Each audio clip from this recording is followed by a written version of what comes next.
Fanpage a Londra, siamo qui per intervistare il cast di Suicide Squad, ovvero Will Smith, Margot Robbie, Jared Leto e molti altri. Suicide Squad arriverà in Italia il 13 agosto, sarà distribuito dalla Warner Bros. E chi sono i protagonisti? Beh, i super villain, ovvero gli antagonisti di Batman e Superman. Sentite che cosa ci hanno raccontato.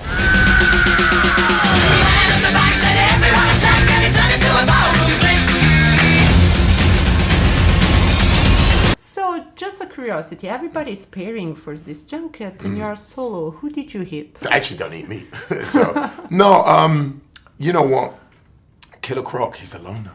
Oh, okay. You know, he's that guy. Mm-hmm. He does his own thing, just like the Joker. What?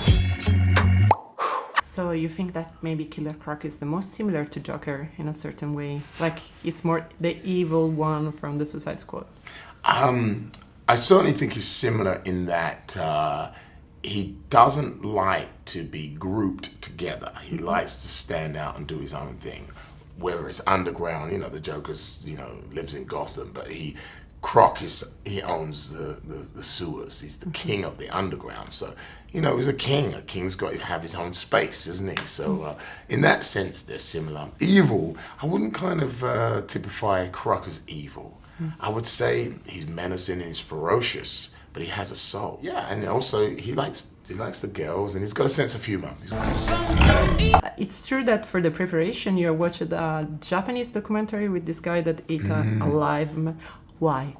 Every day you watch that? Oh yeah, Christ! It was hell. I'm like shivering for that. Yeah, I mean the hairs used to stand up on my back and on my arm. Basically, David Ayers, the filmmaker, he had said part of his vision he wanted Croc to have this cannibalistic persona, and so I did my research on cannibals and what would even induce them to have an appreciation for eating human flesh, and to that end I would listen daily to this cannibal confessionals from Issei Sagawa during my makeup application of 5 hours, and I would drive my makeup team crazy. But it kind of puts you in this dark, eerie space that really allows you to create Croc. I mean, once I heard that and I had the prosthetics on, I was like, you know, in that murky, dark world. And David really wanted Croc to have the effect of making the rest of the squaddies uneasy, as if at any moment he could eat any of them, because let's face it, it's dinner time for him. You were spending like 5 hours in doing the makeup, as you were saying, and did you were able to eat? Yeah, we figured out a way, because you couldn't chew because you had the teeth, and then the glue would come unstuck. So we would crush and blend a lot of the food and like suck it in as a straw. It's kind of cool. It's quite soothing about having 3 people stroke your body with a brush for about 5 hours. That puts you in a kind of zen state. So I did have a 2-hour snooze while they were doing it. It's true that David Ayer used again to get in the mood of the characters was against your childhood memory. I think one of the ones that he employed, I remember telling him as a kid, I was lying on the floor sleeping, and a mouse crawled over me. My ear, my face, and was just like, and I was like about 4 years old, and I never forget it.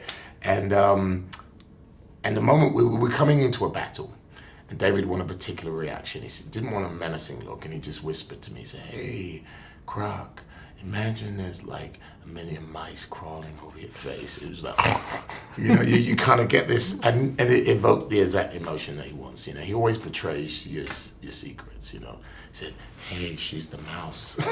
Wow. So he's a sneaky director, but it works. There's a sincere method to his madness. Thank you so much. Anytime. It was a pleasure. You too. Bye.